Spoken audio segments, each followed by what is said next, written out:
right, what are the elected officials in the political class failing to do? First of all, they're failing to recognize that there's a problem. All right, they won't talk about the increase in crime. It is known. Since 2010, violent crime has increased in the city of Milwaukee. We've been sold a lie over the last 4 years that crime is under control. It is not under control. Just over the last 2 weeks here in the city of Milwaukee, 4 innocent bystanders were caught in crossfire situations. All right, standing out in their neighborhoods. People were interviewed by the local media and they said, I'm afraid to let my children play outside. These are war zones. All right, people deserve better than this.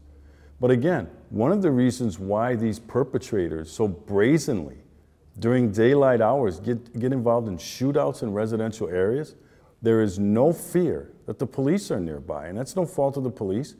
They don't have the resources. They don't have the boots on the ground to stay visibly consistent in this area. If there was a fear by the perpetrators that if the shooting started, the cops are going to be there within seconds, that stuff would stop. So there's no fear because of some of these policies. Again, I talked about furloughing police officers. Why would you furlough and lay off sheriff's deputies at a time when crime is on the rise? That's moronic.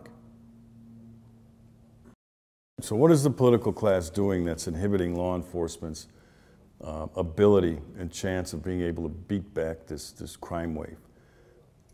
Budget priorities, all right? Budgets are priorities. Budgets communicate in terms of order how important things are. The things that are more important receive more funding. The things that aren't so important receive less funding. What does it say to people, the people in the city of Milwaukee? The overwhelming majority that live in these impoverished neighborhoods where crime and violence, they are good, law-abiding citizens. Like I said, they deserve better than this. But what are you communicating as a mayor and as a county executive when you say we're going to cut public safety resources? You are communicating to them that you're on your own. This isn't that high of a priority for us. You'll just have to live with this stuff. I think that's cruel and inhumane.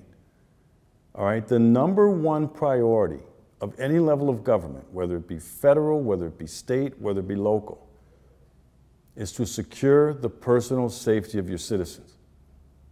So they have to be adequately funded in order for law enforcement to get that done. I understand there are other things that cities and counties have to do, but again, budgets communicate priorities. When you're cutting public safety resources, when you're laying off cops and sheriff's deputies, when you're cutting their budgets by millions of dollars, you're communicating what your priority is. So I think we need to recalibrate, the political class needs to recalibrate what's really important here. What's really important for these people that have to live with this on a daily basis, the 4 innocent bystanders that I just talked about that have been shot within the last 2 weeks, we need to communicate to them and we need to communicate to the good law-abiding residents, help is on the way. We're going to get our arms around this thing. We're going to beat back this criminal element, and we're going to return civil life to these neighborhoods so that at least, okay, if you're poor, if you're unemployed, if you're undereducated, and you have all these other things going on in your life, at least you can let your kids play outside, and at least you can walk down the street in the city of Milwaukee without being struck by gunfire. So I'm one of the few people in this area that will bring this up to the political class. They would prefer that I not talk about this stuff like it's going to go away. It's kind of like the elephant in the room. But instead what we get from the political class, and the political class are these legislative bodies, county boards, city councils, mayors, the county executive. We only have one in Milwaukee County.